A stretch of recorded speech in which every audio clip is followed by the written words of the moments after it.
अब यो हस्ताक्षर अभियान हामीले देशव्यापी रूपमा गरिरहेका छौँ। विदेशमा पनि नेपाली साथीहरूले दाजुभाइ दिदीबहिनीहरूले गरिराख्नु भएको छ। यो वास्तवमा यो हस्ताक्षर अभियान किन के को लागि भन्ने जुन तपाईँहरूको जिज्ञासा छ त्यसमा हामीले चाहिँ भन्दै आएका छौँ। अब सरकारले जुन बजेट मार्फत चाहिँ विद्युतमा जुन भ्याट लगायो त्यो विद्युतमा लगाएको भ्याटलाई चाहिँ खारेज गर्नुपर्छ भन्ने हाम्रो माग हामीले सामाजिक सञ्जालबाट विज्ञप्तिबाट पनि दिँदै आएका थियौँ। तर त्यसको सम्बोधन भएन र चाहिँ संसदमा पनि संसदमा जति पनि चाहिँ दलहरू छन् सांसदहरू छन् यसको विषयमा गम्भीर रूपमा आवाज उठेन। नउठेपछि हामीले सडकबाट यसको जनदबाव सिर्जना गर्नको लागि यो हस्ताक्षर अभियान सुरु गरेको उज्यालो नेपाल पार्टीले यो जनदबाव अभियान देशव्यापी रूपमा अन्तर्राष्ट्रिय रूपमा नेपाली दाजुभाइ दिदीबहिनीहरूलाई पनि हामीले आह्वान गरेका छौँ यो हस्ताक्षर अभियानमा सहभागी हुन। यो हस्ताक्षर अभियानमा चाहिँ जुन किसिमले हामी चाहिँ यो डेडिकेटेड ट्रङ्क लाइन बाट विद्युत चाहिँ सुविधा लिएर प्रिमियम चाहिँ सुविधा लिएर लोड सेडिङको बेलामा चाहिँ नेपाली जनतालाई चाहिँ 18 घन्टासम्मको लोड सेडिङ हुँदा पनि चाहिँ 20 घन्टा 22 घन्टा 24 घन्टासम्मको विद्युत उपभोग गरेको चाहिँ ग्राहकहरूलाई जुन डेडिकेटेड ट्रङ्क लाइनको महसुल बक्यौता महसुल छ त्यो महसुल पनि अहिले आएर सरकारले चाहिँ उठाउनेतिर जुन ऊर्जा मन्त्रालयले उठाउनेतिर भन्दा पनि त्यसलाई चाहिँ एउटा छानबिन कमिटी गठन गर्ने विभिन्न किसिमको गरिराख्नु भएको छ। त्यो महसुल पनि बक्यौता महसुल तत्काल उठाउनुपर्छ र अरबौँको महसुल चाहिँ नउठाउने र चाहिँ जनतालाई भ्याटको रूपमा कर चाहिँ थोपर्ने काम गर्नु हुँदैन भनेर हामीले मुख्य रूपमा यो दुईवटा विषय र अर्को विषय चाहिँ देशमै चाहिँ विद्युत चाहिँ खपत बढाउनुपर्छ भन्ने हाम्रो पार्टीको पनि यो आम जनताको पनि देशमै विद्युत खपत बढाउनुपर्छ। विद्युत खपत बढाउनको लागि ग्यास रिप्लेस गर्नु पर्यो, पेट्रोल डिजल रिप्लेस गर्नु पर्यो र अरू पनि तमाम कुराहरू छन्। विद्युतलाई चाहिँ खेर जानुभन्दा जलविद्युतलाई खेर जानुभन्दा विद्युतलाई खपत बढाउनुपर्छ भन्ने कुरामा हामी सबै नेपाली जनता एकमत छौँ। यो खपततिर अगाडि बढ्नुभन्दा पनि अब विद्युतमै ट्याक्स लगाउने, विद्युतीय गाडीहरूलाई महँगो बनाउने, चाहिँ कस्टम ड्युटी बढाउने र चाहिँ यो चार्जिङ स्टेसनमा भ्याट 13% लगाउने जुन कार्यले चाहिँ यो निरुत्साहित हुन्छ त्यो गर्नु हुँदैन।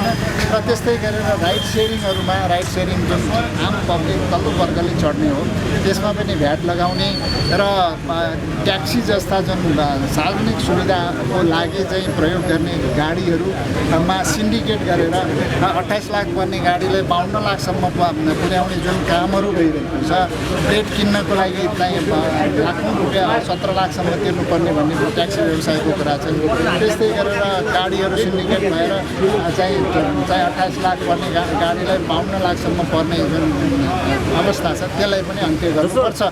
त्यो के अरे जेलबाट बाहिर निकाल्नको लागि र यो गलत भयो हाम्रो नेतृत्वलाई चाहिँ गलत हिसाबले चाहिँ प्रतिशोध पूर्वक हिसाबले थुन्यो भनेर उहाँले के किसिमले हस्ताक्षर गरेका थिए। तर हामीले चाहिँ आम जनताको चाहिँ दैनिकीमा असर पर्ने जुन इस्यु छ हैन त्यसलाई उठाएर हामीले आएका छौँ। हामी संसदमा छैनौँ।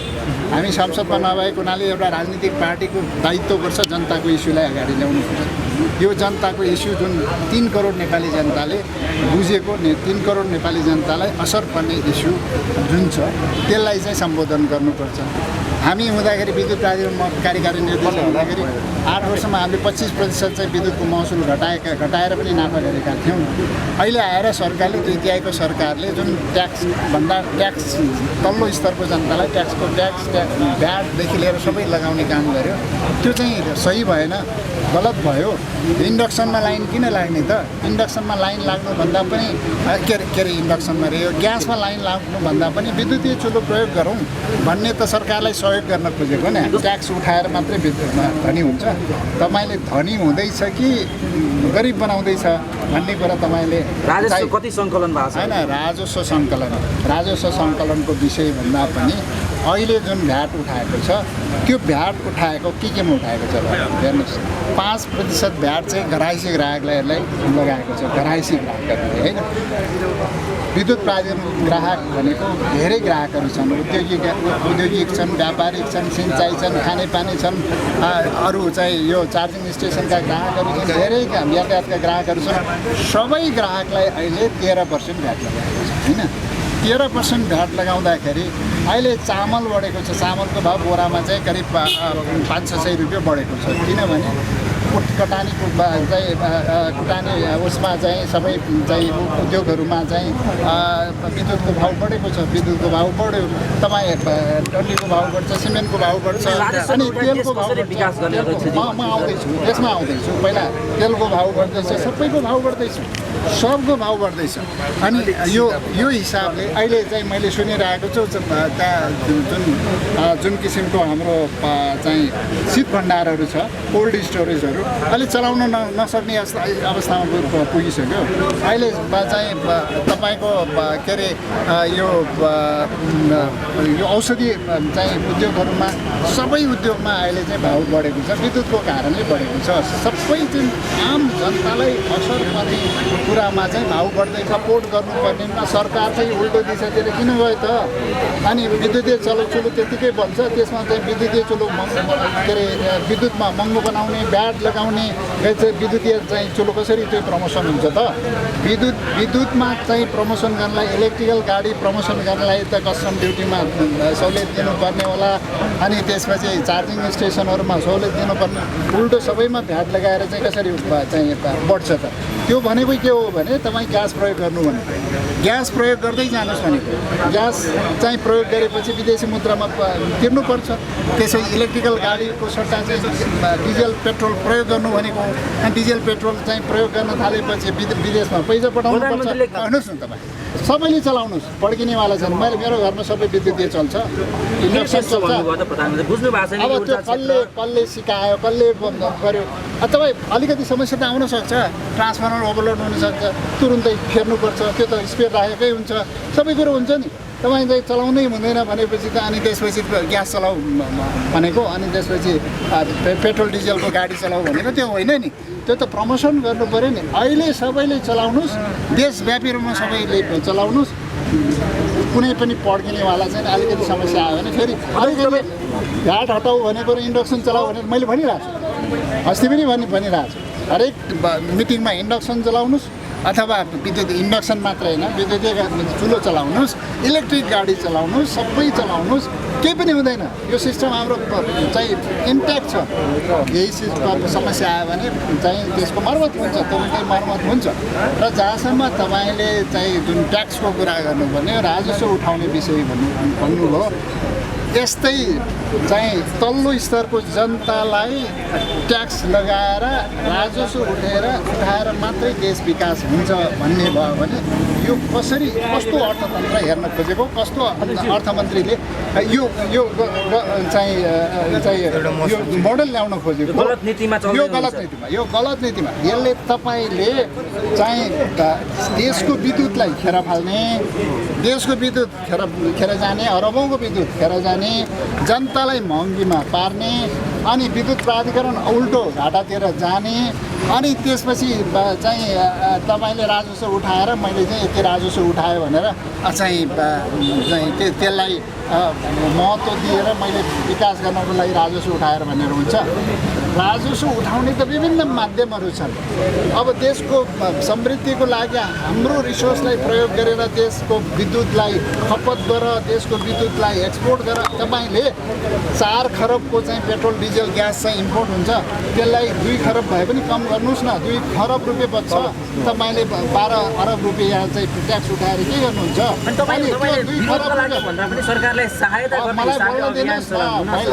मैले सहायता हुने गरेर चलाइरहेको छु इन्डक्सन बाल्नुहोस् भनेको ग्यास अस्ति मैले भनेन ग्यासको लाइन नबस्नु इन्डक्सन बाल्नुहोस् विद्युतीय चुलो बाल्नुहोस् भने सरकारलाई सहयोग गरेको होइन त्यही त मैले भनिरहेको छु मैले त्यही तपाईँको धेरै नबोल्नुहोस् न म मेरो कुरा सुन्नुहोस् न अब तपाईँले अब 2 खरबको चाहिँ तपाईँले इम्पोर्ट घटाउने कि 12 अरब चाहिँ जनताबाट, त्यो गरिब जनताबाट उठाएर त्यो महँगी बढाएर अनि म चाहिँ विकास गर्छु भन्ने, तपाईँले चाहिँ ट्रेड डेफिसिट घटाउनुहोस् र लगानीको लागि ठुल्ठुला चाहिँ प्रोजेक्टहरू बनाउनुहोस् र अहिले हामी खेर गएको करिब यो बर्खामा चाहिँ यो साउन भदौ के अरे असोज कार्तिकमा गएर करिब 800,000 मेगावाट स्पिल हुँदैछ। त्यो भनेको अरबौँको सम्पत्ति हो। त्यो अरबौँको सम्पत्ति ट्रेड गर्नुहोस्, बेच्नुहोस्, भारतमा बेच्नुहोस्, त्यसबाट कमाउनुहोस् होइन। कमाउने चिज त कति छ नि, कमाउने चिज धेरै छन्। र प्राइभेट सेक्टरको लगानी बढाउनुहोस्, प्राइभेट सेक्टरबाट लगानी गर्नुहोस् होइन। धेरै कुरा छ यहाँ प्राइभेट सेक्टरलाई। अब देशमा चाहिँ 15 खरबभन्दा बढी चाहिँ ब्याङ्कमा पैसा बसिरहेछ, त्यो पैसा लगानीको लागि ल्याउनुहोस्, लगानी गर्नुहोस् होइन। प्राइभेट सेक्टरलाई, जनतालाई पनि लगानीमा सहभागी गर्नुहोस् होइन। त्यो लगानीको क्षेत्र त कति छ नि। त्यो ट्याक्स चाहिँ जनतालाई चाहिँ तल्लो स्तरको जनतालाई ट्याक्स उठाएर सबै चिजमा महँगी बढाएर अनि चाहिँ सबै उल्टो दिशातिर देशलाई परनिर्भर बनाएर, त्यो त देशलाई परनिर्भर बनाउने, देशलाई आत्मनिर्भर बनाउने, देशलाई परनिर्भर बनाएर अनि देश समृद्धि बनाउँछ भनेर हुन्छ। तपाईँले चाहिँ कस्टम ड्युटी उठाएर अनि तल्लो स्तरको वर्गबाट ट्याक्स उठाएर देश समृद्धि बनाउँछु भनेर भन्छ भने यसका त देश समृद्ध बनाउने त हामीसँग रोडम्याप छ। कसरी बनाउनुपर्छ भने देशमा शिक्षा स्वास्थ्यमा जुन ट्याक्स लगायो त्यसमा पनि चाहिँ अहिले नै फ्री गर्न नसक्यो भने शिक्षा स्वास्थ्यमा फ्री गर्नुपर्छ। हामी चाहिँ सरकारमा आयो भने विद्युतमा तपाईँ खाने पानी मान्छेले खान पाएको छैन, त्यसमा चाहिँ 13% ट्याक्स आएर अहिले चाहिँ म भएको बेलामा 600 रुपियाँ महिनाको तिर्नु पर्थ्यो। गाउँमा अहिले खानेपानी लिफ्ट नगरेर खानेपानी खान पाउँदैन। त्यो 600 रुपियाँलाई हामीले 50% घटाएर 300मा झारेपछि सबै कस्ट नै त्यो इलेक्ट्रिसिटीको कस्ट हुन्छ। अहिले 13% लगाएर अहिले चाहिँ खानेपानीमा गाउँमा बढेको छ। सिँचाइ, कृषकले सिँचाइ पाएको छैन, चाहिँ सिँचाइमा 13% भ्याट लगाएको छ। यो कारण यसले कहाँ इम्प्याक्ट गर्छ त? यसले चाहिँ देशको अर्थतन्त्रलाई पोजिटिभ गर्छ कि नेगेटिभ गर्छ हेर्नु पनि कुन सेक्टर हेर्ने। यो विद्युत भनेको सबै चिजको पूर्वाधार, त्यो सबै चिजको पूर्वाधार त्यसले त भ्यालु एडिसन गर्छ नि त। त्यो भ्यालु एडिसन गर्ने चिजलाई त तपाईँले हेर्नु पऱ्यो नि। अरू विषय होला नि, ट्याक्स उठाउने अथवा चाहिँ समृद्धिको लागि लगानी बढाउने कुरा त अरू छन्। त्यो अरू विषयलाई चाहिँ ध्यान नदिने, त्यो भ्याट लगानी लागू गर्नु हुँदैन। र अहिले चाहिँ सरकारले अर्को पनि कुरा मैले सुनिरहेको छु र यो भ्याटको कम्पन्सेसन चाहिँ विद्युत प्राधिकरण महसुल घटाएर गर्ने कि भन्ने फेरि उल्टोतिर त उहाँहरू जाँदै हुनुहुन्छ। अब यो के भने सरकारले 13 अरब पैसा प्राधिकरणबाट उठाएर लाने, त्यो पैसा चाहिँ विद्युत प्राधिकरणले कम्पन्सेट गर्ने भन्दाखेरि यो देशमा 1 खरब रुपियाँ त प्राइभेट सेक्टरलाई प्राधिकरणले तिर्नुपर्छ वर्षको। 1 खरब रुपियाँ प्राइभेट सेक्टरको निजी जलविद्युतको। अब निजी जलविद्युतलाई त्यो पैसा प्राधिकरणले तिर्न सकेन। प्राधिकरण त्यत्तिकै त त्यस्तै नर्मल स्थितिमा घाटामा जाँदैछ। घाटामा जाने अवस्थामा यसपालि चाहिँ 12 अरबबाट 5 अरबमा झऱ्यो होइन। त्यस्तै गरेर जाने हो भने अनि त्यसपछि जनताको लगानी छ, विद्युतमा जलविद्युतमा जनताको लगानी छ, ब्याङ्कको लगानी छ। यदि ब्याङ्क स्याङ्क सबै डुबाउने स्थितिमा जाने हो, सरकारलाई अलिकति थोरै चाहिँ ट्याक्स लगेर अन्त लगेर कहाँ खर्च गर्नको लागि लगेर यो ट्याक्स चाहिँ भ्याट चाहिँ विद्युत प्राधिकरणलाई आउने त होइन, सरकारको ढुकुटीमा जाने हो। त्यसको लागि यो सिस्टम ओभरअल इकोनोमीलाई कोल्याप्स गर्नेतिर लाग्ने हो भने अब सरकारले त्यो कुरा कसरी सोचिरहेको छ? महसुल घटाउने काम पनि ठिक होइन भन्ने हो होइन। महसुल घटाउने काम हामीले 25% महसुल घटाएका छौँ। महसुल घटाउने काम चाहिँ आवश्यकता अनुसार घट्दै जान्छ। नेपालको विद्युतको महसुल घट्दै जान्छ। एकातिर प्राधिकरणबाट 12-13 अरब पैसा भ्याटको रूपमा उठाउने अनि महसुल घटाउने भन्दाखेरि त्यो मिलेन। भ्याट हटाउँ अनि महसुल पनि घटाउँदै जानुहोस्, भ्याट हटाउनु पऱ्यो नि। अनि जनतालाई अनि त्यो महसुल चाहिँ जनतालाई त्यो सबै 13 अरब चाहिँ हुने के अरे कम्पन्सेट हुने गरेर हामी महसुल घटाउँछौँ भन्ने अनि आफू चाहिँ ट्याक्स लाने, त्यो ट्याक्स त लगिरहेछ नि। यताबाट महसुल घटाएर जस्तो गर्ने, उता भ्याटमा चाहिँ पेल्ने भन्ने भ्याटमा पेल्ने भयो होइन। त्यो भएको लागि होइन, महसुल घटाउने मैले त 25% घटाएको छु नि। 25% चाहिँ 8 वर्षमा महसुल घटाएको छ। नेपालकोमा कुनै पनि कमोडिटीको महसुल घटेको छैन अहिलेसम्म। 72 सालमा तपाईँको जुन महसुल थियो त्यो महसुलमा पनि 9 अरब घाटा थियो। अनि मैले महसुल घटाएर पनि 12-13 अरब नाफामा लगेको हाम्रो विद्युत प्राधिकरण अहिले जुन हिसाबले चाहिँ नाफा घट्दैछ त्यो परिस्थितिलाई पनि हेर्नु पर्यो। महसुल घट्दै जान्छ, नेपालको विद्युतको महसुल घट्दै जान्छ, महसुल घटाउनुपर्छ, तर जनतालाई त 13% भ्याट त उठायो नि त। जस्तो अध्यक्षज्यू एउटा प्रश्न, अहिले ऊर्जा मन्त्रीले के भनिरहनु भएको छ भने यो बिजुली ठाउँ ठाउँमा जाने जुन समस्या छ त्यसको कारण भनेको उपकरणहरू पुराना भए भन्नुको अर्थ चाहिँ के हो? त्यो नयाँ खरिद गर्ने भन्नेतिर हो कि सरकार जान लाग्यो? यस्तो हो, हेर्नुहोस्, आफू व्यवस्थापन गर्न नसक्ने अनि समस्या आएपछि हिजोको मान्छेलाई दोष दिने यो गलत प्रवृत्तिले कहीँ जान्छ। निरन्तर तपाईँमाथि प्रहार भइरहेको छ नि। अध्यक्षज्यूले पनि के अरे प्रधानमन्त्रीले बालनले पनि ट्रान्समिटर पड्किन्छ भन्नुभयो, ऊर्जा मन्त्रीले उपकरणहरू पुराना भए भन्नुभयो, त त्यो कहीँ न कहीँ तपाईँतिर तिर लाग्यो होइन? हेर्नुहोस्, मैले 8 वर्षमा यति संरचना परिवर्तन नगरेको भए, यति 800 मेगावाटबाट 5000 मेगावाट नपुर्याएको भए आजको दिनमा 3 दिनमा 1 दिन बत्ती आउँथ्यो। 3 दिनमा 1 दिन बत्ती आउँथ्यो, बत्ती पनि हुँदैन थियो, ग्यास पनि हुँदैन थियो, पेट्रोल पनि हुँदैन थियो, अनि देशको हालत के हुन्थ्यो? यस्तो परिवर्तन हामीले ल्याएका छौँ। अहिले 30 अरबको चाहिँ विद्युत एक्सपोर्ट गर्ने अवस्थामा पुर्यायौँ होइन? यो अवस्थामा आउनु भनेको उपकरण ठिकठाक छन् भन्ने हो? सबै ठिक छ। अहिले सबस्टेसन हाम्रो कार्यकालमा 105 वर्षमा सबस्टेसनको क्षमता 2500 मेगावाट थियो, अहिले 15000 मेगावाट पुगेको छ सबस्टेसनको क्षमता। अनि कहाँ पड्किन्छ सबस्टेसन? ट्रान्समिसन लाइन 132 को मात्रै थियो, सानो ट्रान्समिसन लाइन 400 केबी 200 केबी सबै बनिसकेको छ। अनि त्यसपछि ट्रान्सफर्मरहरू के अरे 20,000 25,000वटा ट्रान्सफर्मर थियो, अहिले करिब 70-80 हजारवटा ट्रान्सफर्मर जवान भइसकेको छ। अहिले तपाईँ काहीँ ट्रान्सफर्मरमा चाहिँ ओभरलोड भयो भने तत्काल चेन्ज हुन्छ, त्यो 2 घन्टामा चेन्ज हुन्छ। अनि त्यो त चेन्ज हुँदै जाने हो नि त, प्रक्रिया हो नि। एकैछिनमा ओभरलोड होला, त्यो त चेन्ज हुन्छ, भएन भने अर्को ट्रान्सफर्मर थप हुन्छ। अनि अलिकति चाहिँ लाइन ओभरलोड भने त्यो पनि छन्। अहिले काठमाडौँमा अन्डरग्राउन्डले पनि सपोर्ट गरिरहेछ, ट्रान्समिसन लाइनहरू अन्डरग्राउन्ड ट्रान्समिसन लाइनहरू बनिरहेछ, देशव्यापी रूपमा ट्रान्समिसन लाइन सबस्टेसनहरू बनिरहेछ। हजारौँ मेगावाटको चाहिँ सबस्टेसनहरू क्यापेसिटी थपेको छ। ट्रान्समिसन लाइन तपाईँको म आउँदाखेरि करिब 3000 सर्किट किलोमिटर पनि थिएन, अहिले 8000 सर्किट किलोमिटरभन्दा बढी ट्रान्समिसन लाइन 400 केबीसम्मको बनेको छ होइन? इम्पोर्ट एक्सपोर्ट गर्नलाई सबै ट्रान्समिसन लाइन बनेको छ। अब गर्नुहोस्, अगाडि बढ्नुहोस्। हामी चाहिँ समस्या आयो भने तत्काल सम्बोधन गर्छौँ भन्नुको सट्टा यो सबै पड्किन्छ प्रयोगै नगर्नुहोस् भनेको के हो? इन्डियाबाट इम्पोर्ट गर भनेको हो? गलत लाइनमा चाहिँ दिइरहेछ। यो कसले सुझाव दिइरहेछ, त्यो सुझाव दिने मान्छे गलत हो होइन? हिजो पनि त्यही भन्थे होइन? ट्रान्सफर्मरको चाङ लगायो चाहिँ केपीओलीको सरकारमा, ट्रान्सफर्मरको बजार भन्थ्यो।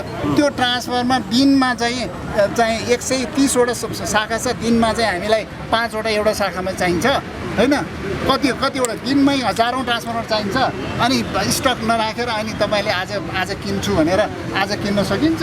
तपाईँले टेन्डर गर्नुपर्छ, अगाडि बढ्नुपर्छ, 2 वर्षपछि ट्रान्सफर्मर आउँछ। त्यो त स्टक हुन्छ, त्यसको मेटेरियल म्यानेजमेन्ट हुन्छ, सबै चिज हुन्छ नि। अनि ट्रान्सफर्मर चाहिँ लो क्वालिटीको किन्यो भन्ने, अनि त्यही उहाँहरूकै मन्त्रालयको सहसचिवले त प्रतिवेदन दिइसकेको छ नि ट्रान्सफर्मर ठिक छ भने होइन? अनि यस्ता कुरा गरेर अरूलाई दोष दिएर हिजो लोड सेडिङ अन्त्य हुँदाखेरि अरूलाई दोष दिएर जान्थ्यो। अगाडि बढ्नु पर्यो। अगाडि के गर्दैछ उहाँले? के गर्नुभयो त? अगाडि के गर्नुभयो? जलविद्युत कसरी अगाडि बढाउने, ट्रान्समिसन लाइन अगाडि कसरी बढाउने, अरू थप विषयहरू हामीले हिजो जे गरेको थियो त्यो पनि अगाडि बढाउन सकेको छैन। त्यो भएको हुनाले यसरी अगाडि बढ्नु पर्यो।